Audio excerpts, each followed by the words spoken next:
तो गान का कवि हूँ साहब, 5 ही पास कवि हूँ। ये पढ़े लिखे कवि हैं साहब, सब विद्वान कवि हैं। मैं तो 500 कवि हूँ।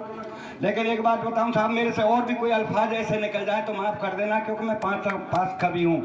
तो साहब माफ़ के अलावा मेरा करोगे क्या तुम? और ये जो विद्वान कवि है ना साहब, कोई BA कोई BEd है, पढ़ लिख के इन्हें कोई तीर तो मान डालियो कर कब तरह भाई मैं 5 ही पास कर। ये कहने भाई साहब मैंने कविता दिल से लिखी है, ध्यान से सुनना, गीतकार के हो, श्रृंगार के हो, वो को दिल से लिखी है। भाई साहब मैं हाथ का फेफड़ों से लिखता हूँ। इनकी धर्मपत्नी जब सीकरी आई, जोड़ा तालियों में एक बार। इनकी धर्मपत्नी जब सीकरी का सम्मेलन सुनने आई, इन्होंने वो की कविता सुनाई, क्योंकि वो का कवि साहब है तो। और इन्होंने कविता पढ़ना शुरू किया कि हम धरा बदल देंगे, हम गगन बदल देंगे। सर्वतान में तो घरवारी खड़ी है कि बोली वो रंजन चड्डी बनियान बदले तो 15 दिन। क्या बात है मेरे भाई, क्या बात है देंगे। इसलिए भाई साहब मैं बोली तो नहीं लिख सकता। तो घरवारी बोली बोल श्रृंगार लेके मैंने भगवान ने रंग रूप ना दियो, श्रृंगार कहाँ से लिखूं? अरे तो बोल गीत लेके मैंने कहा मैं गीत नहीं लिखूंगा। आज मेरे देश में गीतन ने तो बंटा डार कर दियो साहब। सच बता रहा हूँ, मैं जब छोटा था मेरा बाबा कहता बेटा गीत गा, तो मैं गीत गाता। काना बरसाने में आ जाइयो बोला गई राधा प्यारी। और आज छोटे से बच्चे पूछो बेटा गीत गा, तो पता है क्या गाता है? सर काले खटिया झाड़। ऐसे ऐसे गीत चले साहब। बोल तू ना मिली तो हम जोगी बन जाएंगे। मैंने कहा मिल गई तो ककू आम के मर जाए। ये गीत ऐसे चलो दूर जहाँ कहीं रहेगी, मैं सूंघते आ जाऊंगा, खुद आएगा। ये गीत ऐसे चले साहब, मैं दिल्ली से गई पूना से गई पटना, माउनी मिलो सजना, या सीकरीम तो छाट ले जाती एक से पट्टा। इसलिए साहब अपन गीत वीत नहीं लिखते, अपन तो सादा विचार के आदमी सादा बात लिखते साहब। छोटा सा दिन सुबह का वक्त, मस्जिद की अजान और मंदिर की झालर कितनी लगती है प्यारी। क्या बात है, सुबह का वक्त मस्जिद की अजान और मंदिर की झालर कितनी लगती है प्यारी। और चाय का प्याला लेके मेरी चारपाई के पास खड़ी घरबारी बोली अजी सुनते हो? अरे मैंने क्या सुन रहा हूँ, बहरा नहीं हूँ, बोल क्या कहना है कह दीजिए। बोल मैं कब की खड़ी हूँ, लो चाय पी लीजिए।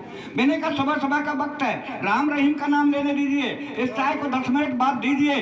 तो गुस्से में बोली कि 10 मिनट में तो ठंडी हो जाएगी। मैंने कहा कम कब तेरी उम्र 60 साल की है गई, तू अब तक ठंडी ना है पाई। मैंने कहा कम कब तेरी उम्र 60 साल की है गई। हाँ भाई साहब आप भी प्रधानमंत्री बनने के चक्कर में हो क्या चाय वाले?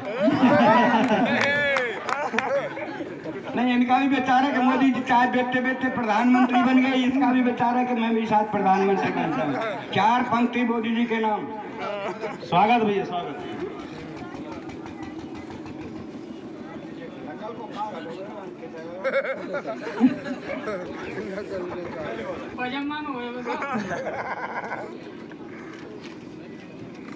ले साहब मोदी जी के बनने के बेचारे, इसलिए चाय का काम इन्होंने शुरू कर दिया है कि जिनके बेटे अड़े दिल्ली में। क्या बात है? जिनके बेटे अड़े सीमा पे, बाप अड़ गए दिल्ली में।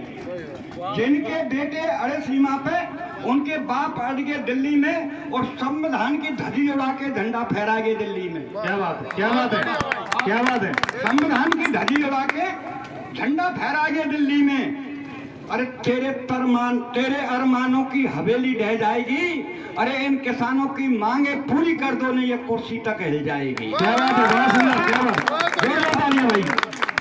अब मैंने वहीं से लेता हूँ। मैंने कहा कम कर तेरी उम्र 60 साल की है गई, तू अब तक ठंडी ना है पाई, तो चाय 10 मिनट में ठंडी हो जाएगी। इतनी कहने पर गुस्से में थे, कमरे से बाहर आके बड़े जोर से रोने लगी। भगवान से प्रार्थना करने लगी कि भगवान मेरी ये अर्जी है, आगे आपकी मर्जी है, मेरा एक थोड़ा सा काम कर दीजिए, इस संसार से मेरे पति बाबूलाल दीजिया को उठा लीजिए, मुझे विधवा बना दीजिए। इतनी सुनने पर अपन गुस्से में तेज बैग उठाया, कमरे से बाहर।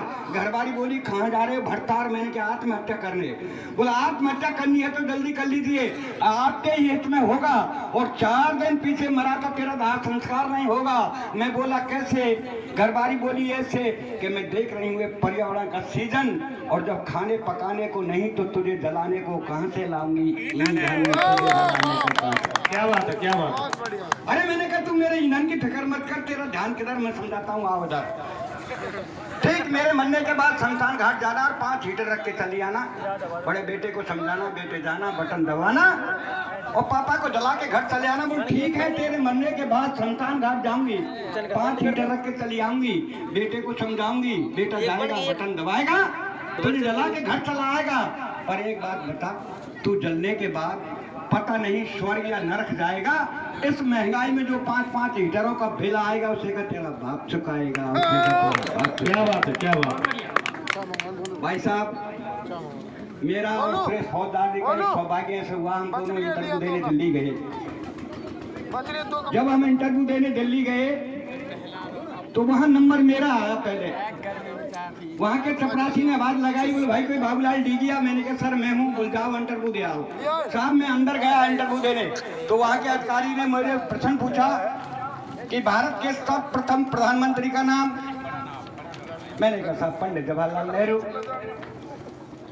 बोले ये पृथ्वी कैसी है? मैंने कहा सर गोल है, चपटी है, खोज जारी है। ये हमारा भारत देश आजाद कब हुआ?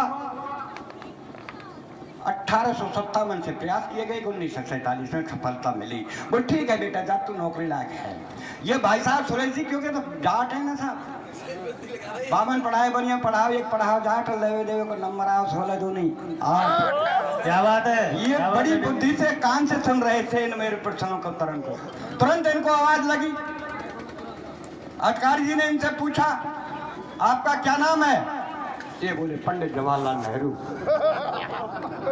क्या बात है। अरे तेरी बुद्धि कैसी है? बोल गोल है, चपटी है, खोज जारी है। अरे बोल तुम पैदा कब हुए? बोला 1857 से प्रयास किए गए, 1947। क्या बात है भाई, जोरदार तालियां दे दीजिए आपके इस लाडले कवि को। तो भाई साहब मेरा भी सौभाग्य, एक नौकरी है तो कॉल लेटर आया, मैं फूला नहीं समाया, खुद पढ़ा, मित्रों को पढ़वाया, 7 तारीख को इंटरव्यू के लिए बुलाया। जिस दिन 7 तारीख आई वह दिन साइकिल उठाई, दफ्तर आए, 5 अधिकारी बैठे पाए। वहाँ के चपरासी ने आवाज लगाई कोई डीजिया है भाई? मैंने कहा भैया डीजिया कब मैं हूँ। बोला अंदर जाओ इंटरव्यू दे आओ। अंदर आए, अधिकारी जी को शीश नवाया। अधिकारी जी ने एक प्रश्न मेरी तरफ सरकाया कि बेटा भूगोल पढ़ी है? मैंने कहा जी पढ़ी है, खूब पढ़ी है, 8 में तो 4 साल पढ़ी है। पढ़ी है, खूब पढ़ी है, 8 में तो 4 साल पढ़ी है। तो बोल बताओ वनों से हमें क्या लाभ होते हैं? वो मैंने कहा हजूर वनों से हमें बहुत लाभ होते हैं, वन हमारे बहुत काम आते हैं, चोरी डकैती अपहरण और बलात्कार करके वनों में तो छिप जाते हैं। क्या बात है, क्या बात है। मैंने कहा हजूर वन हमारे बहुत काम आते हैं, चोरी डकैती अपना बलात्कार करके वनों में छिप जाते हैं और पुलिस की धरपकड़ से बच जाते हैं, तो वीरप्पन की कातलाई वीरप्पन के बाप बन जाते हैं। हजूर वन हमारे बहुत काम आते हैं, वन हमारे बहुत काम। क्या बात। दूसरे अधिकारी ने बुलाया, उसने भी एक प्रश्न मेरी तरफ सरकाया। बोल बेटा हिंदी के बारे में जानते हैं? मैंने कहा साहब हिंदुस्तान में रहते हैं, हिंदी को राष्ट्रभाषा मानते हैं, हिंदी के बारे में खूब जानते हैं। तो बोल बताओ ये गंगा कहाँ से आती है और कहाँ तक जाती है? गंगा कहाँ से आती है और कहाँ तक जाती है? मैंने कहा सर गंगा शर्मा जी के घर से आती है और वर्मा जी के घर तक जाती है। क्या बात है। मैंने कहा सर गंगा शर्मा जी के घर से आती है और वर्मा जी के घर तक जाती है, शाम को मैला बदन गीले कपड़े वापिस शर्मा जी के घर पहुंच जाती है। अरे बोल तू किस गंगा की बात कर रहा है? मैं उस गंगा की बात कर रहा हूँ जो हिमालय पर्वत से निकल बंगाल की खाड़ी में गिरती है, दिन भर पापियों का पाप धोती है। मैंने कहा हाँ हजूर वो गंगा पापियों का पाप धोती होगी, पर ये गंगा जब सुबह सुबह शर्मा जी के घर से वर्मा जी के घर तक जाती है तो दिन भर झूठे बर्तन और मैले कपड़े इस पेट की खातिर धोती है। क्या बात है, क्या बात है रंगीला जी, क्या बात है मेरे भाई, बहुत शानदार। भाई आपका आशीर्वाद हो तो 2 लाइन और सुना दूं? बिल्कुल बिल्कुल, स्वागत। 4 सुना दो साहब। लीजिए साहब। एक जेब कतर को पुलिस पकड़कर थाने लाई, निर्मम करने लगी पिटाई। दरोगा जी के अटपटे बैन थूतड़े पर थप्पड़ और यूं लगे कैन। बोले वो कमीन कुत्ते इस धंधे को बंद क्यों नहीं करते?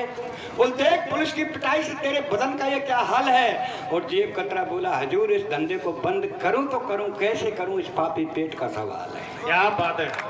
प्रेम की